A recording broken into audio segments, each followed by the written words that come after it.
70 ya. Kalau boleh semuanya di atas 70. Sehingga nanti ketika diakumulasi seluruh nilainya, itu secara totalitas di atas 70. Baik, silahkan membuka modulnya, bahan tayang yang sudah ditranslate oleh Pak Melvin juga boleh jadi acuan kita. Saya izin tetap menggunakan bahan tayang yang versi bahasa Inggris ya, untuk mengasah juga kemampuan kita dalam berbahasa. Nanti boleh di-combine.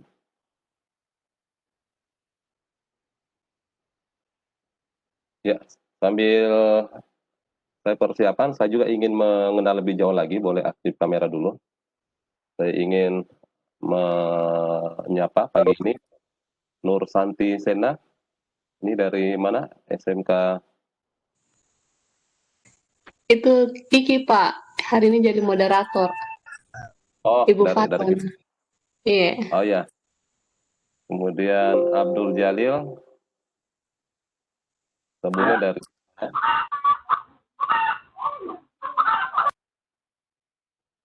udah pakai latarnya Cisco ini, yang gedung-gedung ya. Ardianti oke, Laurensi, Pak Lalu Resis, Ade Abriawan, oke, Awalia Hakiman, Pak Herman,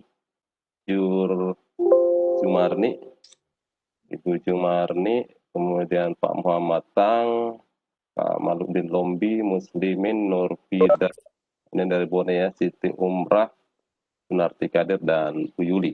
Oke.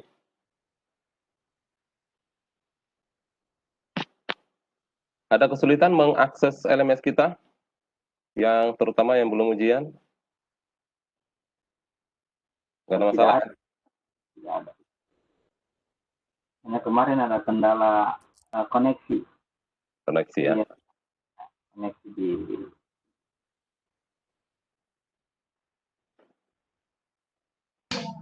kesulitan translate. Ya, itu alamiah itu. Nanti akan makin meningkat kemampuannya itu. Oke, silakan direkord Bu host. Saya malah nggak hafal namanya host kita ya. Sudah direkord. Nah, saya mulai ya. Baik, Bismillahirrahmanirrahim. Hari ini kita akan belajar bersama chapter 2, isi assembly, perakitan personal komputer. Nah, di sini chapter 2 ini sebenarnya adalah lanjutan dari chapter 1 kemarin. Kalau kemarin itu sudah dilakukan tahapan bagaimana mengurai komputer, membongkar satu demi satu. Kemarin tempat saya intip materinya, Pak Melvin cukup detail menjelaskan kepada dari sisi keselamatan, bagaimana penggunaan gelang antistatik, juga bagaimana proses pemasangan grounding atau RD ke bumi yang ideal seperti apa. Karena pada hakikatnya ketika instalasi listrik kita groundingnya tidak optimal, maka gelang antistatik kita berpotensi tidak akan berfungsi secara optimal. Untuk perakitan nanti prakteknya, sementara proses pengadaan, jadi kita akan melakukan praktek secara standar. Pengajuan kemarin sudah saya usul 20 pieces ya, untuk barang-barang dan peralatan yang memang harus digunakan secara paralel. Ada beberapa yang mungkin tidak seluruhnya, itu nanti bisa berpasangan atau bergantian nantinya. Baik, Bapak Ibu sekalian, di chapter 2 ini kita akan membahas beberapa hal. Di kaitannya yang pertama, assembly komputer, bagaimana kita akan membangun komputer, merakit build komputer di sini. Udah aku. Ini. Nah, kemudian kita secara umum akan melakukan identifikasi terkait keamanan fire safety ya, keamanan dari kebakaran. karena potensi ini tetap terjadi, nanti akan direview terkaitan itu. Kemudian bagaimana menghubungkan atau memasang power supply, ini yang pertama. Kemudian setelah itu power supply terpasang, kita akan menginstall motherboard dan komponennya. Jadi biasanya motherboard ini nanti installnya posisi di luar cache ya, di luar casing. Ini kembali saya ingatkan, kita menyebut cache-nya itu. Tadi ada penyebutan casing komputer itu atau box-nya itu sebagai CPU ya. Kemarin sudah dibahas secara detail. Kemudian setelah kita lakukan instalasi komponen yang akan melekat di motherboard, kita akan install external drive. Jadi tahapannya, kemudian kita akan install adapter card, kartu adapter.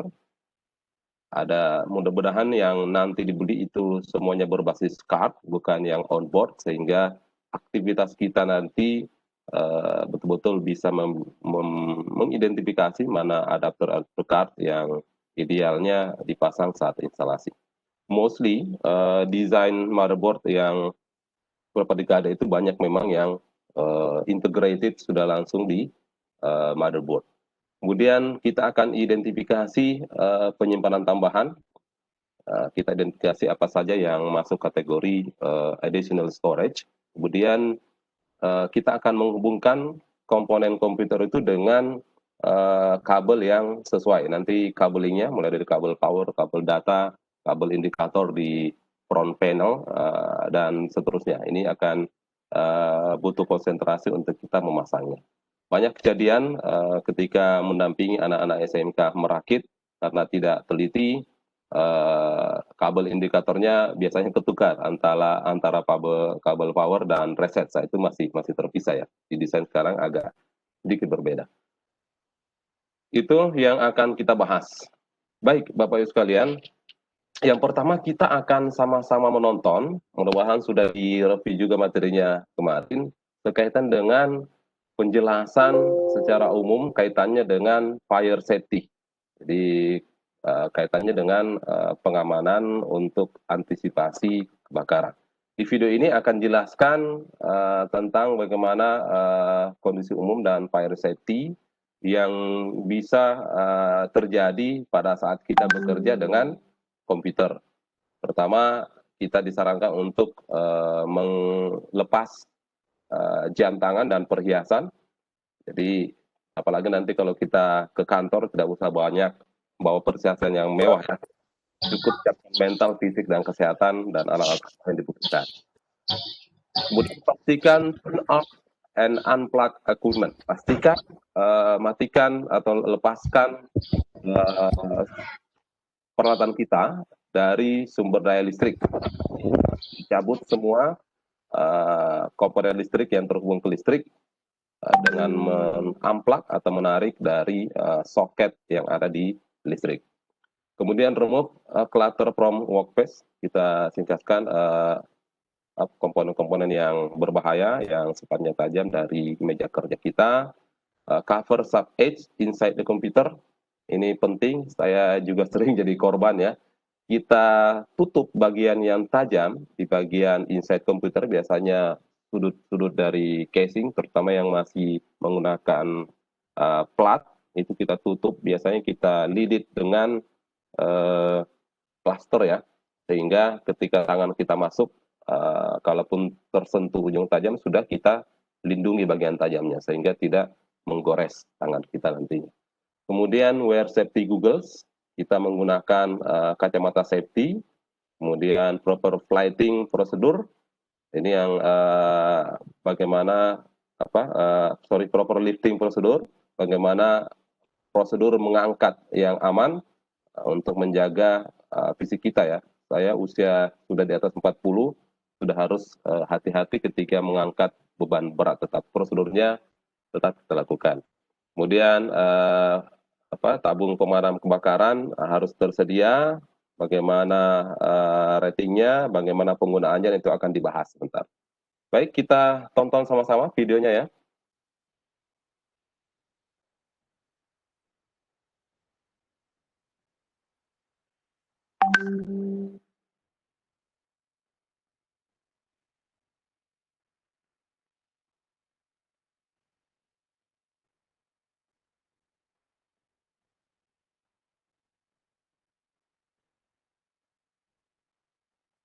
Hello, everyone. It's time to talk. Bentar.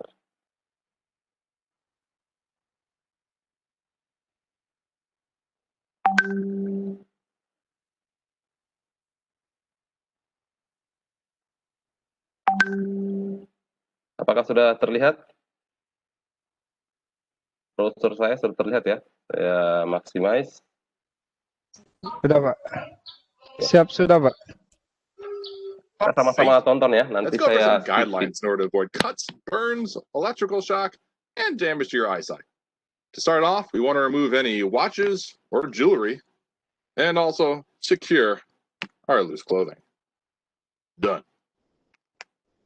We also need to make sure that we turn off and unplug. Oke, tadi lepaskan perhiasan ya, cincin, gelang, jam tangan untuk tidak mengganggu aktivitas kita ketika melakukan aktivitas installing nantinya. Any equipment before we work on it. Cabut A dari safe power and listrik. usable workstation. It's going to be a clean workstation, so make sure you keep food and drinks and any clutter Makanan, semua bahan-bahan, minuman disingkirkan dari meja. out of our workspace. We also need to make sure that as we work inside of a computer case, that any sharp objects should be covered with tape. Ya, sederhana isolasi untuk kita melakukan menutup ya bagian-bagian yang tajam nanti di casing komputer sehingga kita aman, potensi-potensi tangan kita terluka bisa kita cegah atau minimal dikurangi. For your own safety, you should never open a power supply or a monitor that has a built-in power. Ini sangat diingatkan untuk keamanan, jangan sesekali membuka komponen power supply dan monitor yang di dalamnya masih ada potensi tegangan yang tersimpan ya, apalagi baru saja dimatikan. Monitor tabung seperti ini sangat berbahaya karena tegangan tinggi juga ada di power supply ini ya. Power supply. And while we work, it's very important to wear safety goggles to prevent damage to your eyesight. Mata ini ya, kemarin saya order juga, mudah-mudahan nanti pas saat kita praktek sudah lengkap peralatannya. When you go to lift those heavy computer towers, printers, servers, and more, Ketika mengangkat komputer yang secara beban berat, ini juga disarankan ada prosedur dalam mengangkat ya. Punggung kaki nggak boleh miring seperti ya, karena akan berisiko cedera yang fatal nantinya. make sure that you bend your knees when you lift heavy objects to avoid injuring your back. As we work with electrical and dangerous components, you never know when something might catch fire. You should always know where the closest fire extinguisher is. Ketika bekerja, kita tidak bisa memprediksi secara tepat komputer mana yang berpotensi akan terbakar ya, sehingga selalu tersedia alat ini. And also, how to use it. Dan juga nanti As kita we harus discuss fire cara safety, it's penggunaannya ya. important that you remember to never fight a fire that is out of control or not contained. You should make sure that you know how to get out of the building quickly that you are in. And don't forget to contact emergency services for help. Make sure you're prepared. You should locate and read the instructions on any fire extinguisher near your workspace before you use them. Also, you should make sure that the fire extinguisher is going to work. For example, this fire extinguisher no longer is ready to work. Nah, yang harus kita pastikan juga alat pemadam kebakaran ini harus berfungsi ya. Contoh ini adalah alat yang sudah tidak berfungsi. It needs a recharge. Harus diisi ulang ya. Now, a fire can spread very quickly and also be very costly. You should know the basics of using a fire extinguisher to prevent a small fire from getting out of control. The word you have to remember is pass. P stands for pull the pin. A stands for aim at the base of the fire, not at the flames. S stands for squeeze the lever. S stands for sweep the nozzle from side to side. You should be familiar with the different types of fire extinguishers. Some fire extinguishers, they're actually designed for paper, wood, plastics, and cardboard. Ada tipe dari pemadam kebakaran ya, alat pemadam kebakaran ada yang untuk kertas dan seterusnya. Nanti bergantung dari kandungannya mana yang cocok untuk memadamkan sumber api tertentu. Tadi ada tahapan ya, bagaimana penggunaannya. While others are designed for electrical equipment or even gasoline or combustible metals. This fire extinguisher here is rated for a couple items. It's rated for trash, wood, and paper. sampah, It's rated for kertas, liquids, grease, and cairan. it's rated for electrical. Ini untuk listrik juga bisa. Let's take a look at my fire extinguisher in action. Contoh, wah ini di tempat bersalju ya.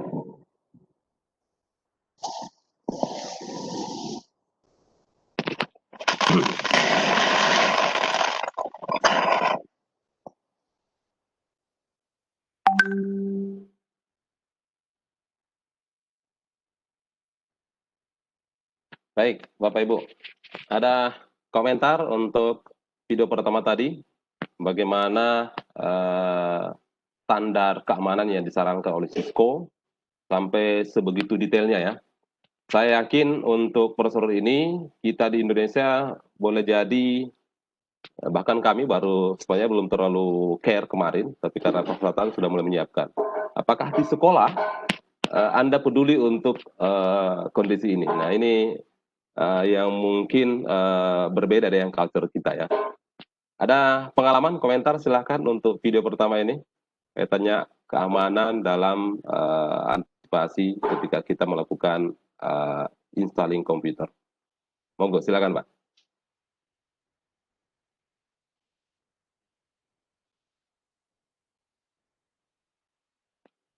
Mungkin karena ini ya, angka statistik kecelakaan merakit komputer itu masih rendah ya, tetapi potensi terjadi. Saya pernah melatih di PT Vale, guru-gurunya di Surako ya, Sulawesi Selatan, Luwu Timur. Karena mereka prosedurnya sudah standar SOP-nya, saat itu karena dinamika pelatihan lagi menarik, tanpa sadar sesi istirahat pun kita gunakan. Karena istirahat, akhirnya beberapa peserta membawa makanannya, minumannya ke meja lokasi pelatihan di dalam ruangan ya. Apa yang terjadi? Tanpa sengaja ada peserta yang menumpahkan air minumnya. Ada yang menumpahkan air minumnya. Secara standar karena mereka taat SOP, langsung Pak Imran, semuanya berhenti bekerja, memastikan tidak terjadi, lalu ketika aman baru bekerja. Bahkan sudah ada yang mau berlari mengambil alat pemadam kebakarannya. Nah itulah karena mereka taat SOP. Yang saya mau katakan adalah standar ini yang digunakan di perusahaan. Jadi nanti kalau anak didik kita akan kita arahkan bekerja di industri, K3 atau keselamatan ini adalah bagian yang tidak bisa dipisahkan. Jadi kalau K3 ini di manusia, dia itu menjadi ruh. Bahwa dalam bekerja itu safety first, itu yang menjadi pertimbangan kita. Silakan kalau ada komentar, kalau tidak kita lanjut ya. Jangan sungkan untuk langsung bertanya ketika ada komentar. Biar bagus saya share screen saja ya, tidak perlu pindah-pindah lagi. Baik. Dari video itu sudah kita lihat. Nanti ketika ingin lebih detail lagi boleh ditonton ulang atau diunduh nanti ke laptop masing-masing. Baik, jika tidak ada pertanyaan, kita akan lanjut untuk menonton video berikutnya. Jadi di chapter 2 ini memang banyak kita nonton video ya. Nah, nanti prakteknya di kantor nanti. Tapi tidak dilarang untuk mencoba di sekolah atau di rumah ketika ada sumber daya untuk praktek nantinya. Yang kedua ini kita akan demonstrasi untuk menginstal power supply untuk melakukan pemasangan catu daya atau power supply. Ada 3 tahapan di video ini. Video ini akan mendemonstrasikan tentang install power supply. Yang pertama, langkah pertama, open the computer case, membuka casingnya ya, penutup kotaknya. Kemudian yang kedua, menyesuaikan lubang skrup, align the screw holes on the power supply with the mount of the computer case. Jadi menyesuaikan lubang power supply pada rack yang ada di case komputer. Standar ya, menyesuaikan lubangnya. Lalu yang ketiga, screw power supply into place, pasang lalu kuatkan pada tempatnya. Kita tonton ya. Kita tonton video berikutnya.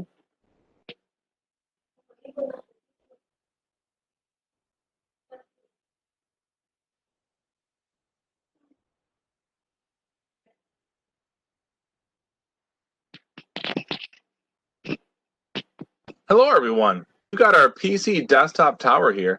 We're going to open this thing up and get started in the installation of a power supply. I've got my anti-static mat down, and I've got my anti-static wrist strap connected to it. So we're going to be good to go to get started. Dia sudah memasang gelang antistatik dari tangannya ke meja kerja ke lantai ya, yang tentunya sudah grounding. So, I'm going to take this computer tower and we're going to place it on its face. Dia Put menggunakan it face side down. tower. And by doing this, what we're going to see here on the back is going to be this huge slot. This is our power supply slot. And right now we've got nothing there. So this is where we're going to install our power supply, which we have ready for us, sitting on our mat. To start, step one is to open the right side cover of the computer case. So I'm going to put this thing back down on its right side, and I'm going to use my Torx screwdriver to unscrew this screw holding on this computer case.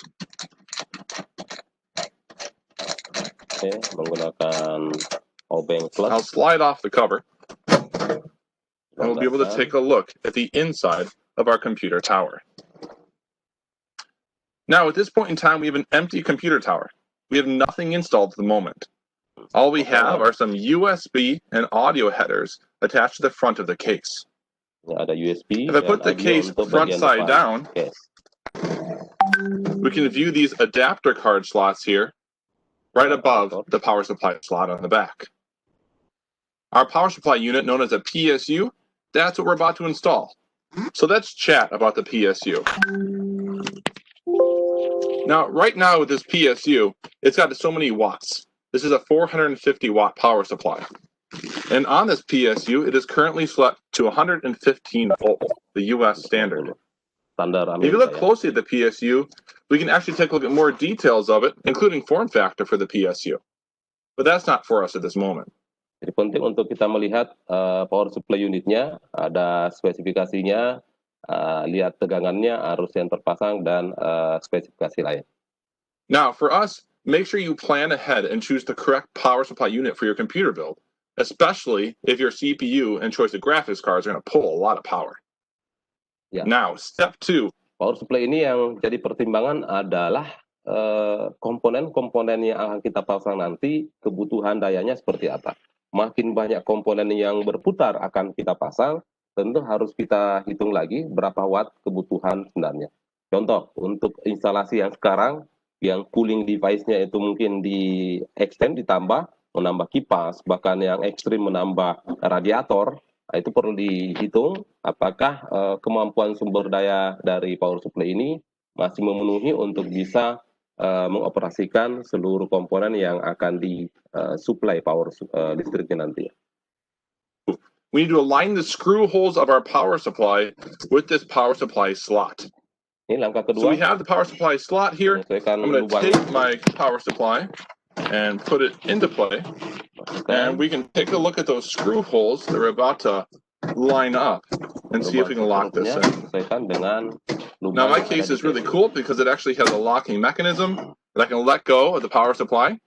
My screw holes are... Tipe casing ini bagus, ada pengunci sebelum dikunci ya, sebelum diikat dengan skrup sehingga tidak jatuh walaupun posisinya diberdirikan ya. Aligned, and it is currently locked into place. Now we need to take the action of screwing it in. If you look closely, you'll see those screw holes are currently lined up, and we can even get a closer view based off of my camera. There we go. So what we want to do now is lock those screws into play. So I'll take 4 of my power supply screws, and we get to put this thing in and be done. Oke, dikuatkan, sudah sesuai lubangnya, skrupnya dipasang dengan erat agar mereduksi getaran, tidak goyang, lepas dari posisi. All 4 screws are installed. The power supply is not going anywhere. Hopefully you chose the correct wattage for your internal parts, otherwise you'll be switching this thing out in the very near future. Thanks for watching our power supply install.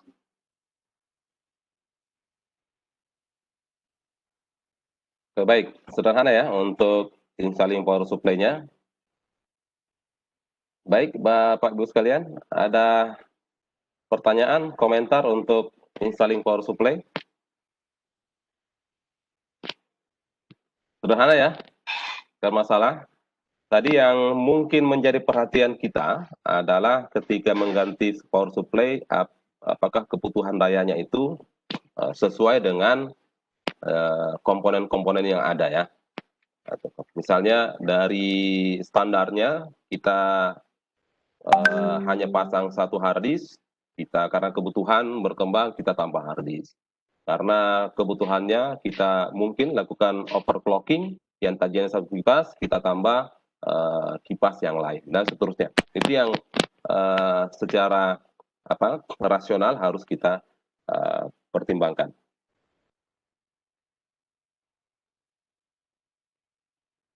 Baik. Nah, ini game kecil. Ada yang bisa bantu menjawab tahapan untuk kita melakukan install power supply yang tadi? Boleh langsung aktifkan mic, lalu bacakan. Open the computer case. Nah, itu nomor 1 ya. Ya. Berikutnya. Align the screw. Yang pertama, yang di atas. Ya, align the screw hole on the computer case. Kita cek benar ya. Jadi ini tahapan standarnya. Pertama tentu kita buka casing komputernya, biasanya sebelah kanan, lalu sesuaikan lubang pada power supply dengan yang ada di rak untuk di komputer case-nya. Kemudian kuatkan atau pasang skrupnya pada power supply. Ini standar. Baik, terima kasih sudah bisa merespon. Sekarang kita akan masuk untuk melihat memilih case dan fan. Jadi sebenarnya ada beberapa tipe, saya pindahkan ini ya, tipe dari motherboard. Jadi yang kita akan cek model type-nya. Motherboard itu biasanya terdiri dari beberapa tipe yang bisa kita gunakan. The size and shape must be matched. Jadi ukuran dan bentuk dari motherboard ini harus sesuai dengan ukuran casing yang dipakai. Nah, dari sisi ukuran, komputer ini memiliki banyak komponen yang mungkin membutuhkan sirkulasi udara untuk menjaga suhu di dalam komputer itu tetap dingin ya, atau sesuai dengan kebutuhan dari komponen yang ada. Yang ketiga adalah kaitannya memilih dari case dan fan ini adalah power supply. Apakah kebutuhan power supply untuk dikoneksikan ke motherboard ini sesuai. Lalu kemudian bentuk ya, bagaimana desain dari casing yang dipilih itu juga harus disesuaikan. Kemudian status display, indikator-indikator yang dipasang untuk sebagai reminder di bagian depan casing itu harus disesuaikan apakah memang sesuai ya, misalnya komputer pada mode sleep, pada mode hibernate dan seterusnya. Dan yang terakhir adalah ventilasi.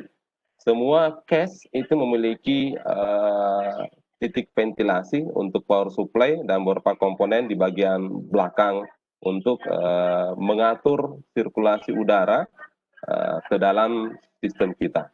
Beberapa casing malah memiliki lebih banyak ventilasi. Nah, ini bergantung kebutuhan.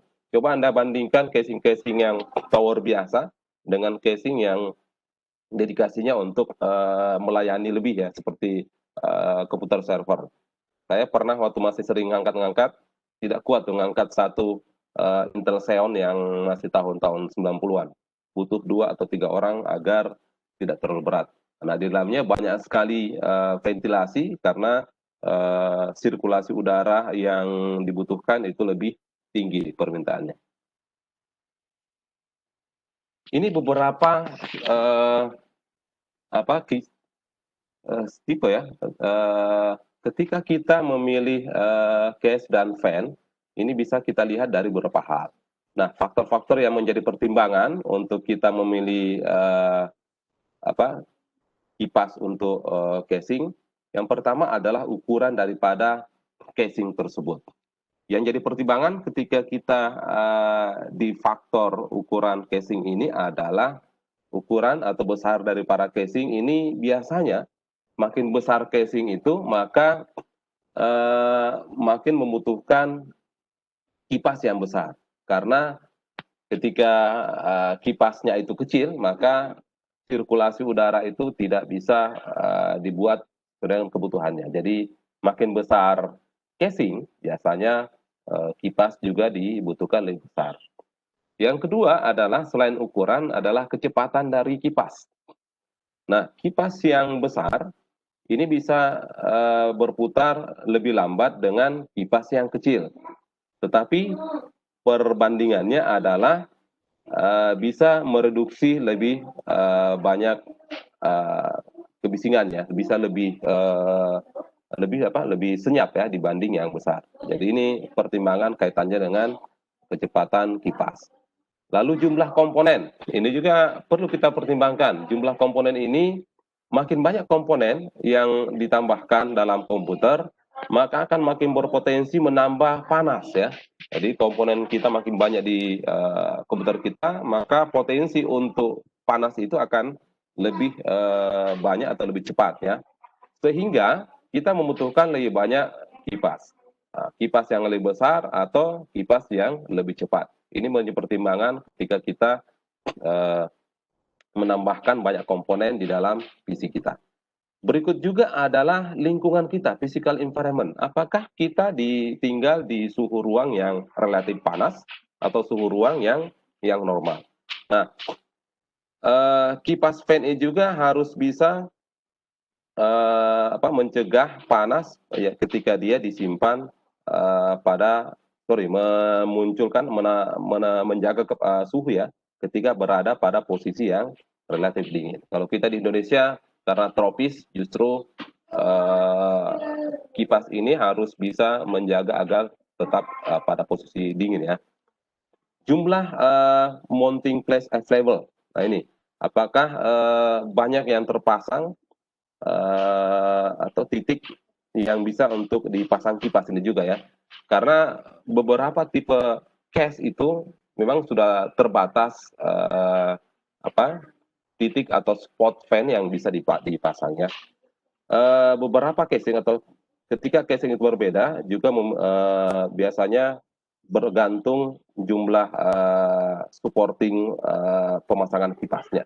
Jadi walaupun kalau kita mau nambah, namun di fan-nya itu spot untuk memasang fan-nya itu terbatas, itu juga harus kita pertimbangkan.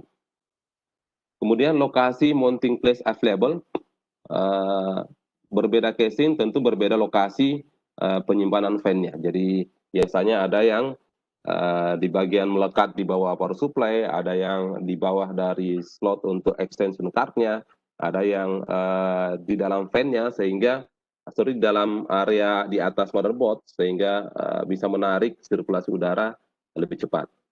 Yang terakhir adalah electrical connection.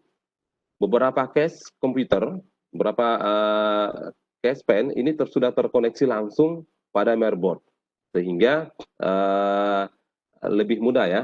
Ada juga yang masih harus mengambil power dari power supply. Jadi harus kita lihat kaitannya dengan kelistrikan dari fan kita ini, apakah fan-nya ini sudah otomatis dari power supply, dari motherboard, atau memang harus masih ngambil daya dari power supply. Ini bergantung dari tipe case yang kita pakai.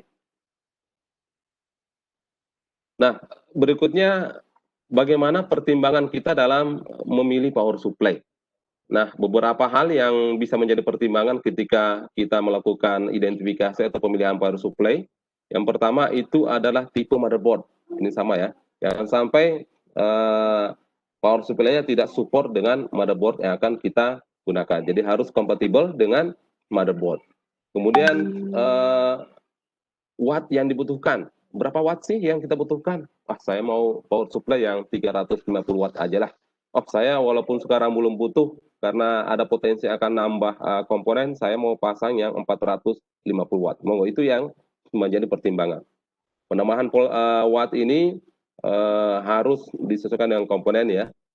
Watt yang tidak terpasang pada komponen itu harus dihitung, dijumlahkan dengan voltase dan arus ya. jika komponen membutuhkan level yang berbeda dari watt yang ada pada motherboard, maka kita gunakan yang lebih tinggi ya. Kalau tadi setelah kita hitung ternyata tidak cukup. Misalnya kebutuhannya 400 watt, yang ada sekarang di power supply itu 350, berarti kita harus mengganti dengan power supply unit yang lebih tinggi supply wattnya. Jumlah komponen ini juga harus jadi pertimbangan untuk kita memilih power supply. Pastikan bahwa power supply ini cukup watt yang tersedia untuk mensupport kurang lebih tipe dari komponen. Minimum ini 20% dari kebutuhan minimumnya. Ini yang harus kita pertimbangkan. Tipe komponen yang juga dipertimbangkan, lalu yang terakhir adalah tipe casingnya yang harus kita pertimbangkan. Berkaitan dengan komponen, ini yang harus kita lihat adalah dari sisi power connector. Jangan sampai ada power connector dari komponen kita yang membutuhkan power atau daya dari power supply ini langsung yang tidak sesuai ya. Ini yang menjadi pertimbangan. Baik, Bapak Ibu sekalian, ada komentar atau pengalaman ketika memilih power supply unit? Mungkin ada project di sekolah, ada upgrading lab, lalu kemudian diberi wewenang untuk memilih power supply unit. Silakan, ada komentar? Atau ada pengalaman sudah menggunakan beberapa power supply unit dan ada salah satu merek misalnya yang menjadi jagoannya misalnya? Atau selama ini yang penting beli rekomendasi yang sudah melekat di casing, ya udah monggo pakai itu ya. Karena nanti ketika kita di troubleshooting, di maintenance, boleh jadi penyebab utamanya karena power supply yang tidak bisa mensuplai kebutuhan komponen. Sehingga yang bermasalah boleh jadi nanti komponennya nanti ya. Katanya kebutuhan suplainya tidak match. Kalau tidak ada, saya lanjut dulu untuk berikutnya.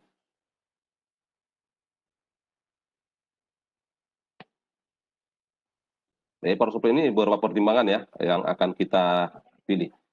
Kita akan lihat lagi video lab activity ini memasang power supply. Nanti bisa Anda unduh dari LMS. Real prakteknya nanti pada saat kita di balai di kantor nanti untuk kita praktekkan seluruh activity. Tapi untuk Anda simulasi mandiri itu tidak dilarang, diisi sehingga nanti pada saat praktek tinggal mengulang atau mengidentifikasi mana yang belum dipahami atau tidak. Ini harapan kita untuk lab activity-nya. Kita akan lanjut ke video demonstrasi berikutnya. Ini yang urgent ya. Ini yang termasuk kritikal dalam proses instalasi komputer, yaitu memasang central processing unit, memasang prosesor ya. Jadi tahapannya apa saja? Pada video ini nanti akan dijelaskan tentang install atau memasang prosesor atau CPU, Central Processing Unit. Yang pertama adalah sesuaikan atau arahkan CPU, prosesor pada slot CPU yang ada di motherboard. Itu tahapan pertama, pastikan sesuai ya. Jadi ada pin 1 di CPU-nya, lalu pin 1 di motherboard-nya. Tentu kita sudah pakai gelang antistatik ya. Kita sudah dalam kondisi tidak membahayakan komponen. Kemudian yang kedua, tekan CPU. Ini secara lembut ya, jangan dipaksakan pada CPU slot di motherboard. Kemudian kunci CPU pada tempatnya sehingga dia menjadi terkunci ya, terlock. Lalu yang keempat, apply thermal paste pada CPU. Untuk beberapa tipe kita pakai thermal compound di bagian atasnya. Untuk kemudian nanti thermal paste ini membantu penyerapan panas yang akan diserap oleh heatsink. Setelah itu kita pasang heatsinknya, semacam plat yang dibuat beruas-ruas sehingga bisa menyerap panas, lalu panas itu nanti dihisap oleh fan. Lalu bergantung tipe heatsinknya, sekarang ada tipe heatsink yang harus dipakai skrup, ada juga heatsink yang tinggal dikunci ya, kiri kanan. Kita sama-sama tonton videonya.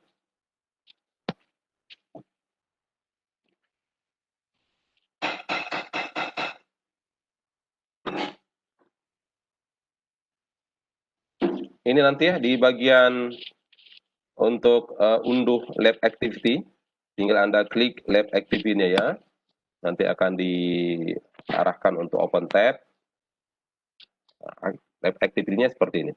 Ini nanti Anda tinggal ikuti instruksinya, apa yang dibutuhkan peralatannya, tahapannya memasang, lalu biasanya ada pertanyaan untuk menguji pemahaman Anda. Apa dari power supply Anda, voltasenya berapa, di area Anda ya berapa, kemudian how many screw, berapa skrup yang ada, lalu berapa total voltase pada watt pada power supply Anda, dan seterusnya. Dan ini berdasarkan power supply-nya ya. Nanti bisa difoto bagian bawahnya. Kita tonton videonya untuk install CPU.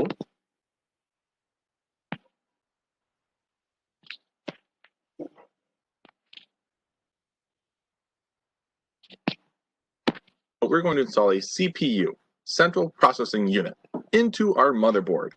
Here is an exercise that is not commonly done in the classroom. Ini ya, kalau kita lihat, jadi kemarin sudah membongkar komponennya, seluruh komponen sudah terurai. Sekarang di meja kerja yang ada adalah motherboardnya, kemudian ada CPU-nya, prosesornya, ada heatsink yang sudah terpasang dengan fan-nya, lalu ada thermal compound, ini ya, thermal paste, dan ada obeng ya yang disiapkan. Kita lanjut videonya.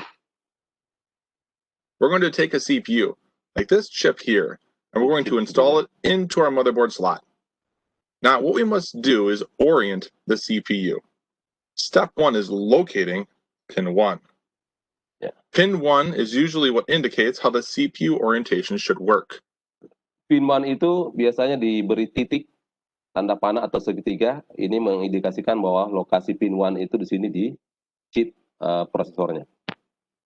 We have a triangle, which we'll be able to see right here.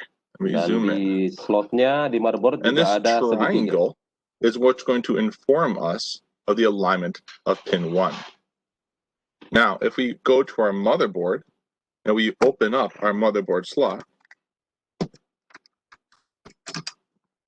if we look closely, what we'll be able to see here as well is that same triangle marking. And that triangle marking is right here, which shows us the orientation for our CPU. Now, our CPU also has a keyed slot on it, and on the CPU on the motherboard housing, you'll also be able to see here that we'll be dropping the CPU, and there's keyed slots to ensure that it's correctly aligned. Now that we know how it should be aligned, step 2 is to safely lower the CPU into the CPU slot.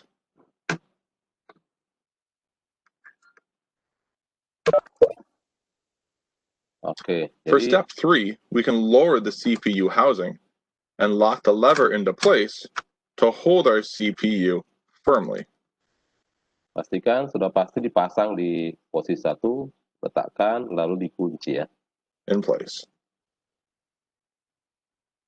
For step 4, it is important that we take some thermal paste and we're going to place a pea-sized drop carefully on the top center of our CPU. Hati-hati, harus bagian tengah, bagian atas, di tengah CPU-nya. Sedikit saja. This thermal paste will help the distribution of heat from the CPU to the heatsink that we will install next. Thermal paste ini membantu distribusi atau sirkulasi panas dari prosesor ke Now, to keep heatsink. the CPU cool and prevent it from overheating, we are going to install a heatsink for step 5. Angka kelima, kita pasang These heatsink. commonly have a fan attached to them, but not all of them do. These fins we see here are going to absorb the heat from the CPU and have slots for airflow to move in between. Yeah. The fan on top of the heatsink will help draw the heat away and cool the fins. This will allow them to absorb more heat from the CPU. As we attempt Jadi heatsink ini dibuat berruas-ruas supaya panasnya merata, cepat terhisap, lalu akan dihisap keluar, blow out ya, oleh fan-nya. to place the heatsink on the motherboard, it may take 1 to 2 attempts to position it correctly. over the screws that are going to surround our CPU. Oke, pasang heatsinknya sesuaikan dengan lubang yang ada di motherboard. The final step, step 6, is to screw down the heatsink. After positioning the heatsink correctly so that it aligns with the heatsink screws on the motherboard, we will screw in the 4 screws in a specific order. It is best to screw one corner first and then go to the opposite corner diagonally from it. This will help ensure we have a flush connection between the CPU and thermal paste and the heatsink.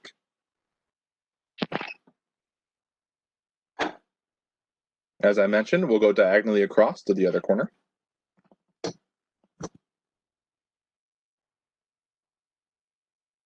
Now we can continue on the last 2 screws. Jadi teknik pemasangannya dibuat secara diagonal. Now that all 4 screws are locked in, the heatsink will not be able to move or shift at all.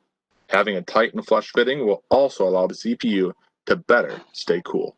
Pastikan proses pemasangan heatsink rapat, tidak goyang dan tidak lepas. Pemasangan CPU dan heatsink yang rapat ini juga akan membantu pelepasan panas dari prosesor. Thanks for watching our CPU install.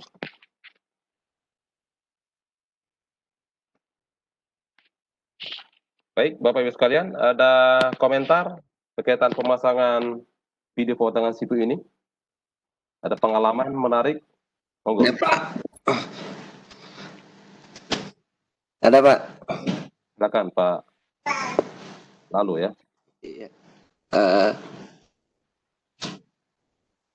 Ini kan kalau siswa merakit itu biasanya yang rawan rusak itu adalah pin-pin pada slot prosesor yang ada di mainboard, itu kena tangan atau apa gitu biasa, atau pada saat memasang mungkin tangannya sempat masuk ke dalam pin itu bengkok, dan saya beberapa kali berusaha meluruskan dengan jarum itu agak susah, salah-salah patah gitu.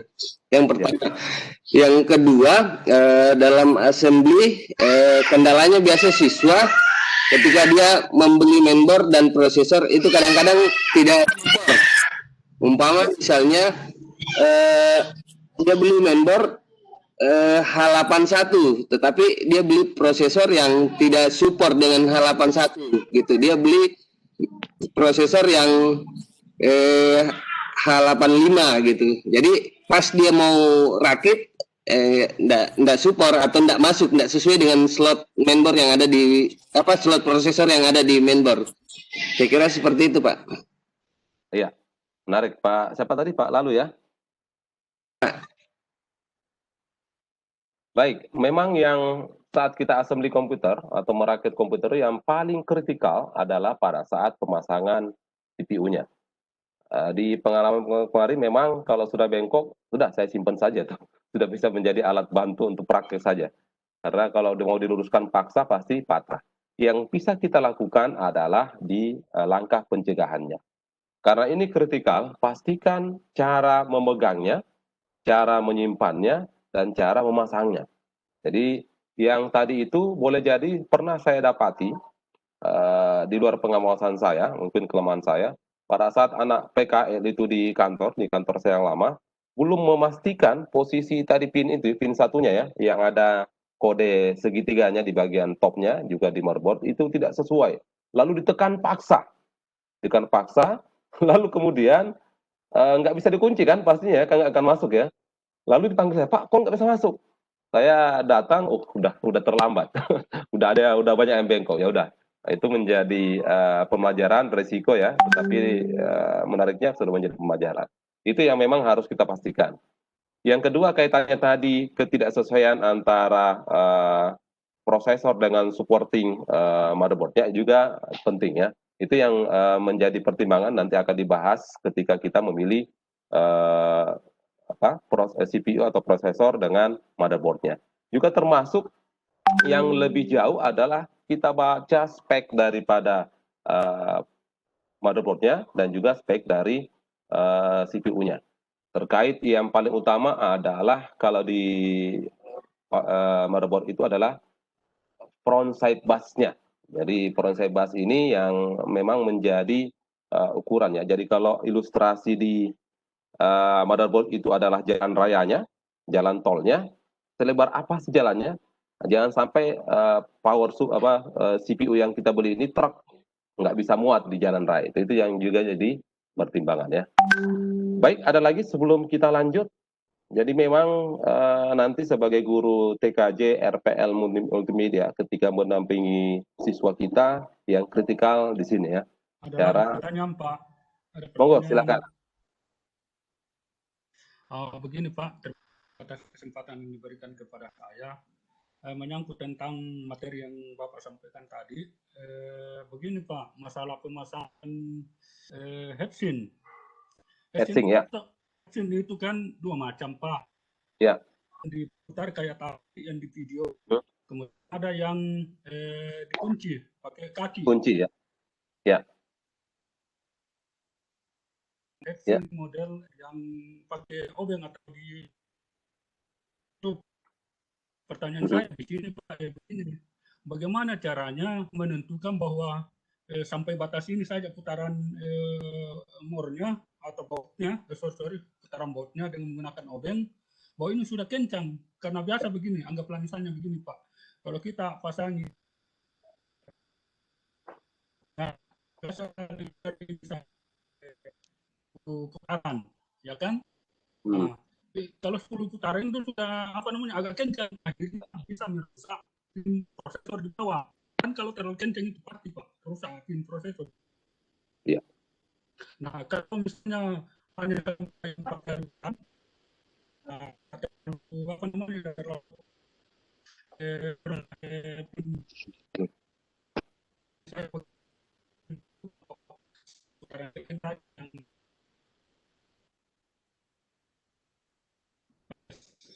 Ya, halo. Saya agak putus-putus, apa koneksi saya atau di koneksi Bapak? Saya nggak tahu, mungkin di koneksi saya lambat. Ya, saya tangkap adalah heatsink tadi ya. Saya dengar ya. Ada dua jenis heatsink. Heatsink yang pakai pengunci biasa di era-era awal ya, dengan heatsink yang seperti di video, yang pakai sekrup ke motherboard langsung ya. Ada kekhawatiran kalau tidak ada standar dalam pemutaran sekrupnya, takutnya ketika terlalu rapat bisa merusak pin dari prosesornya ya. Ya. Nah, harusnya ini memang belum ada literatur yang standar berapa putaran, berapa kerapatannya. Tetapi tujuan penguncinya itu adalah agar sebenarnya tidak goyang. Hanya ingin memastikan bahwa heatsink itu rapat di permukaannya, di atas permukaan prosesor. Jadi kalau sudah rapat, tidak goyang, sudah. Jangan sampai tadi kekhawatirannya terlalu rapat, kemudian malah membebani ya. Tetapi sebenarnya sudah standar. Ketika putarannya sudah tidak bisa dikunci, longgar sedikit, jangan memaksa untuk terrapat, itu aja sih. Dan prosesnya tadi diagonal, Pak. Diagonal. Kalau diagonal, itu kan dia akan rata menekannya ke bawah. Lalu diagonal sisi pertama, lalu diagonal kedua baru dipasang. Jangan memasang satu sisi dulu. Kalau satu sisi dirapatkan, takutnya terangkat yang sebelah ya. Itu teori pemasangan dari diagonal. Jadi pastikan saja, tidak usah terrapat, pastikan ketika, biasanya saya angkat gini. Itu kan kita masangnya di luar CPU ya. Taruh ini kayak saya angkat, yang saya pegang fan-nya. Nah, tapi hati-hati juga yang dapat. Tetap posisi jaga, kalau sudah terangkat tidak goyang, itu aman. Saya biasanya ngangkat seperti itu. Jadi hanya yang kita pastikan adalah proses pemasangannya tidak goyang lagi. Karena banyak sekali kasus kerusakan prosesor itu karena tidak bisanya dibuang panas yang dari prosesor. Boleh jadi karena pemasangan heatsinknya yang tidak benar. Karena tidak benar, panas tidak terserap keluar, overheat, terbakar atau rusak ya. Itu yang biasa terjadi. Jadi hal-hal sederhana seperti ini memang harus kita pastikan. Karena yang paling komponen faktor paling umum yang merusak performance komputer adalah panas. Ketika panas tidak bisa dibuang keluar, maka pasti akan bermasalah ya, berpotensi merusak, memperlambat kinerja. Oke, ada lagi pertanyaan atau pengalaman? Pengalaman juga boleh dicerita ya, sehingga kita bisa kaya akan materi di chapter ini. Silakan. Kalau masih ada, monggo silakan disampaikan.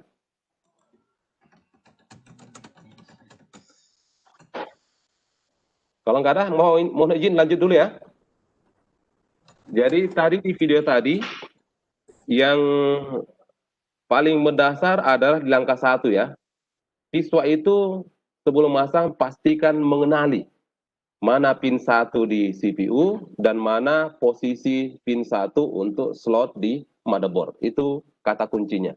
Lalu saat menekannya, saat mengunci, memberikan thermal plaster dan heatsinknya. Yang tadi ada kekhawatiran ya apakah terlalu rapat atau seperti apa. Itu yang 6 langkah kritikal ketika kita melakukan instalasi Central Processing Unit pada motherboard. Baik, yang berikutnya kita akan tonton lagi video demonstrasi untuk RAM ya. Mohon nanti host jika memang waktu istirahat sejenak boleh dijeda kalau harus break dulu ambil minum dan seterusnya. Nah, di video instalasi RAM ini ada 4 langkah yang ditawarkan.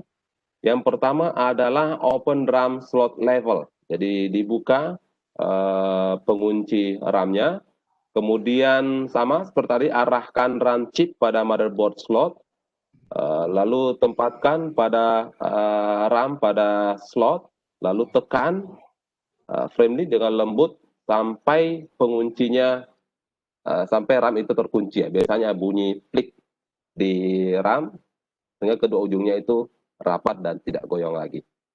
Pemasangan RAM yang tidak optimal biasanya akan berpengaruh ke kinerja. Bahkan ada RAM yang tidak terbaca kalau ada menggunakan lebih dari 1 chip RAM. Kita tonton videonya.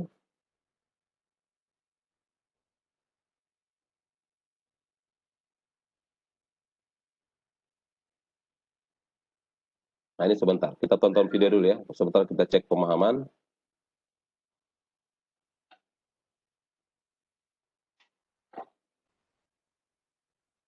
Hello, everyone. At this point in time, we have our power supply installed in our case, Tidak tampil blank. installed on top of our CPU, Belum which kelihatan. is locked into the mother. Apakah sudah terlihat video? Blank Pak, blank. Blank Pak, blank. Gambar tidak terlihat Pak. Lihat, Pak. Ya, Tertutup. Videonya seperti tertutup. saya share ulang ya.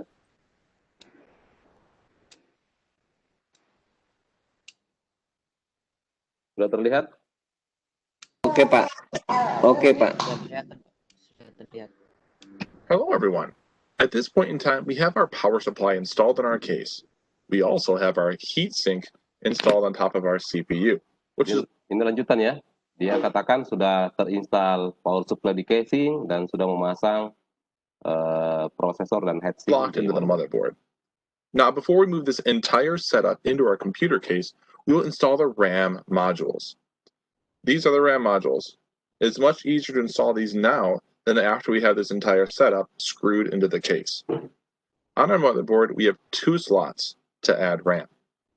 Take note of where the notches are on the RAM slots on our motherboard. Right here and right here. These notches will line up with the notches on our RAM.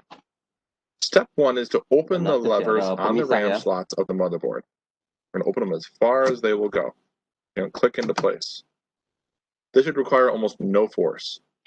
Step 2 is we're going to line up the RAM module in the correct direction for the slot and that notch. Disesuaikan dengan posisi. Step 3, we're going to slowly lower the RAM module into the slot. Turunkan pada slot di motherboard untuk posisi RAM-nya. Step 4, now use your thumbs to press down on both sides of the RAM module, and you feel the RAM module will be locked in by the 2 lever arms on the motherboard. Gunakan 2 ibu jari kita untuk menekan secara bersamaan. Next, we take the second RAM module. We'll verify the alignment again, based on the notches on the motherboard RAM slot, and we'll press the RAM module down vertically using both of our thumbs again. Give it a push downward using your thumb on the left and on the right. As it clicks in, now the RAM modules are installed. This is exciting. Proceed onward in the course. We're almost ready to put this motherboard into the computer case. Oke. Ada komentar untuk video install RAM ini? Aman ya, lebih sederhana dibanding menginstal CPU tadi ya. Yang kita pastikan di beberapa tipe RAM ada semacam pemisah ya, sehingga ukuran RAM itu dibagi dua, tetapi tidak sama panjang, sehingga tidak mungkin terbalik.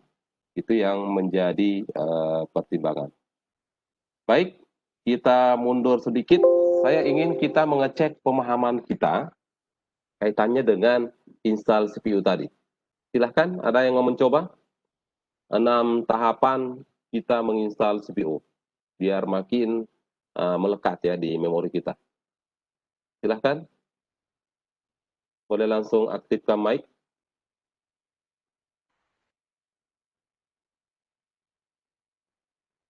Halo?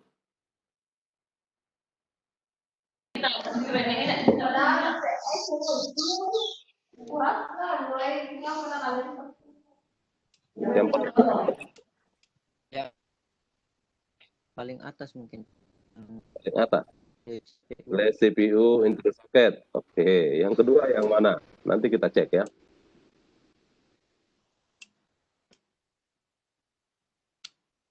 Yang kedua. Halo, posisi mana? Yang kedua clock Pak. Lock. Lock the CPU. Lock the CPU in place. Iya, betul Pak. Oke. Ini Anda yang jawab ya. Ketiga mana? Mana paste di sini? Paste apa? Ini, apply thermal paste. Saya thermal paste. Oh, sorry. Yang pertama tadi atas. Yang keempat yang mana? Apply Keempat? install heatsink. Secure heatsink. Iya. Apa orang? Keenam, yang kelima mana? Ayo, jangan terbalik ya. Enggak apa-apa kan dicoba. Kayaknya ini ada yang terbalik. Nggak apa-apa. 5 dulu. Oren CPU. Dua orang. Ada yang Bapak salah lupa. Nggak apa-apa, coba dulu. Dua oren di CPU socket. Terus lock. Oren. Oke. Yang keenam berarti ini ya. Yakin dengan ini? Kita cek. Salah. Yang mana? Satu Kayaknya ada kesalahan. Ya. Lock itu nomor 3 kayaknya Pak. Nomor 3 lock. Nomor 5 yang pertama. 5 yang pertama barangkali Pak. Satu dan 5 di satu ada di 5. Kita cek saja dulu ya. Ya. Jadi balik gitu. Kita dulu nih. Satu oren di CPU. Yang pertama adalah install tiga di Dua paling atas. Flash the CPU socket. Atas ya. Ya. 3 itu Dua CPU in place. urutan keempat dari atas. Lock CPU. Oke ya. Apply thermal paste. Oke. Urutan kedua. Insert the heatsink. 5 dan 6. Oke ya, ini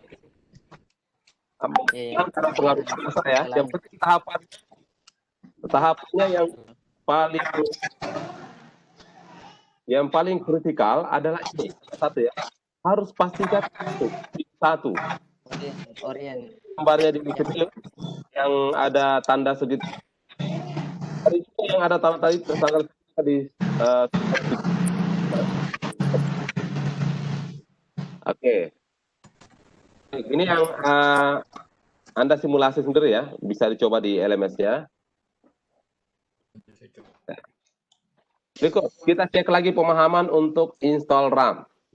Siapa lagi? Boleh dicoba lagi. Siapa yang ingin? Nampilan, oriented, Orange the RAM.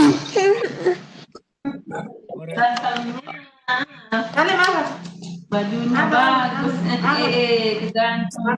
Mari